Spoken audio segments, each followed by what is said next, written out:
तो ये सॉलिनॉइड है, इस सॉलिनॉइड में से अगर करंट पास करोगे, इस सॉलिनॉइड से करंट पास करा, एक तरफ से देखने पे वो क्लॉकवाइज होगा और दूसरी तरफ से देखने पे वो एंटी क्लॉकवाइज होगा।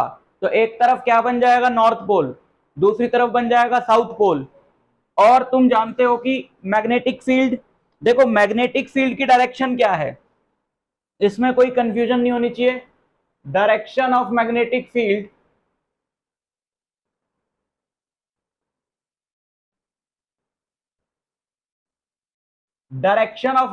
फील्ड होती है नॉर्थ टू साउथ। 10th में तुमने पढ़ा होगा, मैग्नेटिक फील्ड लाइंस बनाई नॉर्थ से south. Direction of magnetic field is from north to south. Magnet के बाहर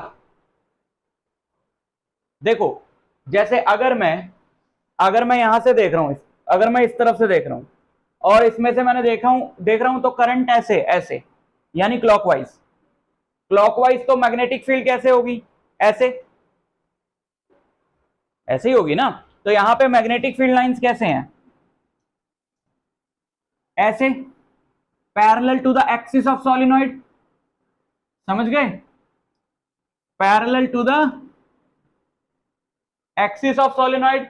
लेकिन अगर मैं इधर से देख रहा हूं और इधर मुझे क्लॉकवाइज दिखाई दे रहा है, तो इधर तो साउथ पोल बनेगा और इधर क्या बनेगा, नॉर्थ। और हम यहां पे क्या कह रहे हैं कि magnetic field is from north to south. हम क्या कह रहे हैं कि मैग्नेटिक फील्ड कहां है, नॉर्थ से साउथ, जबकि हमने कहां बनाई, साउथ से नॉर्थ, क्योंकि ये तो अंदर है ना। पढ़ा नहीं तुमने क्लास 10th में, मैग्नेटिक फील्ड लाइंस मैग्नेट के बाहर नॉर्थ से साउथ, वो लूप कंप्लीट करती है अपना। मैग्नेट के बाहर नॉर्थ से साउथ, वो एक्चुअल डायरेक्शन है मैग्नेटिक फील्ड की, लेकिन अंदर साउथ से नॉर्थ, ये तो अंदर वाला पार्ट है ना। तो इसमें मैग्नेटिक फील्ड कहां हो गई, साउथ से नॉर्थ। और तो एक चीज तो यह है कि सॉलिनॉइड के अंदर जो मैग्नेटिक फील्ड है वो यूनिफॉर्म है and parallel to the axis of solenoid है। सॉलिनॉइड की जो एक्सिस होगी, ये एक्सिस होगा ना सॉलिनॉइड का। सो ये जो मैग्नेटिक फील्ड है, ये जो मैग्नेटिक फील्ड है बी सॉलिनॉइड के अंदर, एक तो ये क्या है, पैरेलल टू एक्सिस, और दूसरा इसकी वैल्यू क्या है, हर जगह यूनिफॉर्म। ठीक, उस वैल्यू को हम निकालेंगे, और हम निकालेंगे using amperes circuital law. Ampere circuital law के लिए हमें एज्यूम करना होगा एक एम्पीरियन लूप। वो एम्पीरियन लूप हमने यहां पे लिया एक स्क्वायर लूप, एक स्क्वायर लूप, आधा अंदर और आधा बाहर। अब जरा ये स्क्वायर लूप कैसे है, इसको थोड़ा सा इमेजिन करना पड़ेगा तुमको, तो जरा सुन लो ये कैसे है। हमने ऐसा स्क्वायर लूप लिया जिसमें से जो टर्न्स हैं वो ऐसे फंस के निकल रही हैं, ऐसे अंदर, उधर से जाके इधर से बाहर आ रही है, फिर ऐसे जाके अंदर से जाके ऐसे बाहर आ रही। जैसे ये साइड है, इस वाली, ये वाली साइड है स्क्वायर लूप, ये नीचे वाली साइड है स्क्वायर लूप की। तो इसमें जो मैग्नेटिक फील्ड लाइंस हैं वो ऐसे हैं। समझ में आया। तो अगर इसमें हम देखें कि करंट इसमें ऐसे जा रहा है, ऐसे ऐसे ऐसे, तो यहां से करंट बाहर आ रहा है, यहां से बाहर आ रहा है, मतलब ये वो पॉइंट है जहां पे ये इंटरसेक्ट करता हुआ आ रहा है इस लूप को, यहां से करंट बाहर आ रहा है। और मैंने तो यहां पे दो टर्न्स दिखाई हैं, लेकिन हमने ऐसा स्क्वायर लूप लिया है जिसके अंदर बहुत सारी टर्न्स होंगी। और अगर इस सॉलिनॉइड में करंट है आई, और इस लूप की जो साइड है वो है एल,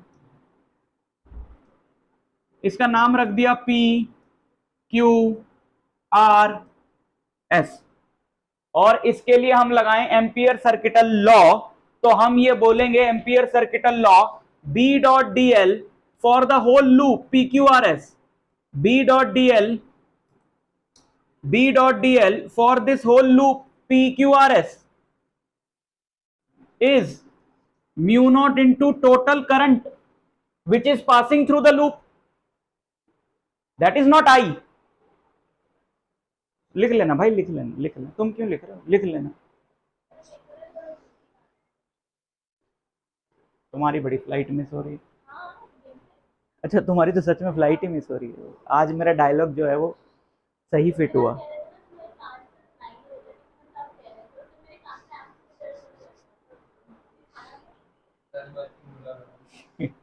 मतलब मत ही बोला करो, इसकी बातें सुन के लग रहा है अब तो जरूर बोलना चाहिए मुझे, जो जो मैं दिल में सोचता था अब तो वो भी बोलना चाहिए। तो इनटू आई डैश कर लेते हैं हम।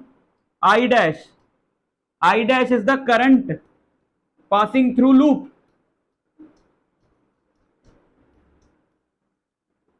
देखो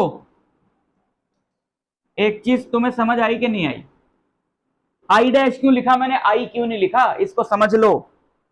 आई तो करंट है सोलिनॉइड में, लेकिन जब हम एम्पियर सर्किटल लॉ अप्लाई करते हैं तो हम देखते हैं ना कि जो लूप है उसके थ्रू जितनी वायर्स पास हो रही हैं उनमें जो करंट है, अब ये लूप है, इसमें से ऐसे वायर एक जाके ये आ गई, फिर ये दूसरी आ गई, फिर ये तीसरी आ गई, फिर ये चौथी आ गई। मान लो इसके थ्रू 10 वायर्स पास हो रही हैं, इसके थ्रू 10 टर्न्स पास हो रही हैं, तो टोटल करंट जो इस लूप से आ रहा है वो कितना हुआ, 10 आई। वो हम ले लेते हैं आई डैश। और ये जो लूप है पी क्यू आर एस, अब जो हम सर्कुलर लूप ले रहे थे पिछली क्लास में 2-3 हमने जो डेरिवेशन किया उसमें हर जगह सर्कुलर लूप था, और सर्कुलर लूप में हर जगह बी और डीएल का एंगल 0 डिग्री था। बी और डीएल के बीच का एंगल क्या था, 0 डिग्री। तो यहां पे ऐसा नहीं है, यहां पे देखो बी ऐसे है तो पी क्यू का एंगल 0 डिग्री है, लेकिन क्यू आर का एंगल 90 डिग्री है, और एसपी का एंगल भी 90 डिग्री है। समझ आया? तो अगर मैं इसको सबको जोड़ दूं,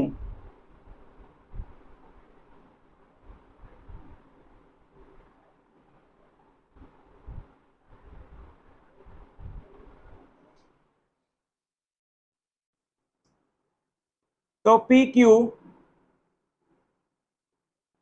B D L, P Q के लिए क्या लिख सकते हैं, पी क्यू के लिए लिख सकते हैं B D L cos 0 degree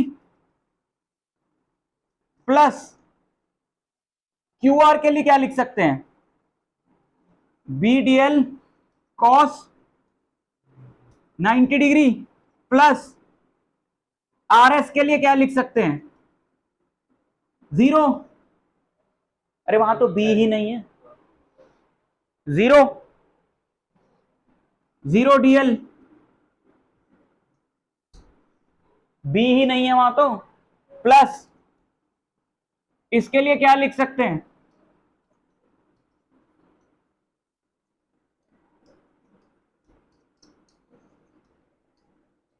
ये। समझ आया? तो इनमें से ना सब कुछ 0 हो जाएगा। देखो हमने यहां पे क्या किया है, लास्ट क्लास में जो हम एग्जांपल्स पढ़ रहे थे, जो डेरिवेशन पढ़ रहे थे, उनमें हर जगह बी और डीएल के बीच का एंगल क्या था, सेम। हर जगह बी और डीएल के बीच का एंगल क्या था, सेम था, और वो 0 डिग्री था। लेकिन अगर तुम देख रहे हो कि जो लूप है उसके कुछ सेक्शंस में एंगल अलग है, कुछ सेक्शंस का एंगल अलग है, तो हम उस लूप को उतने सेक्शंस में ब्रेक कर लेते। तो हमने इसको कितने पार्ट्स में ब्रेक कर लिया, लूप को 4 पार्ट्स। इस वाले का एंगल 0 डिग्री, इसका 90 डिग्री, यहां तो बी ही नहीं है, इसका भी 90 डिग्री। पेंटागन होता तो 5 में कर लेते।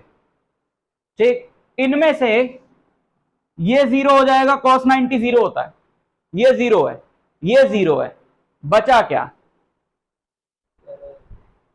बी डीएल का इंटीग्रल, डीएल का इंटीग्रल होता पी क्यू की लेंथ जो कि एल है, equal to mu naught into I dash. I dash मतलब इसमें कितनी टर्न्स पास हो रही हैं। अगर मैं ले लूं, अगर यहां पे एक यहां वेरिएबल मैं लिख रहा हूं, इजी सा है, number of turns per unit length,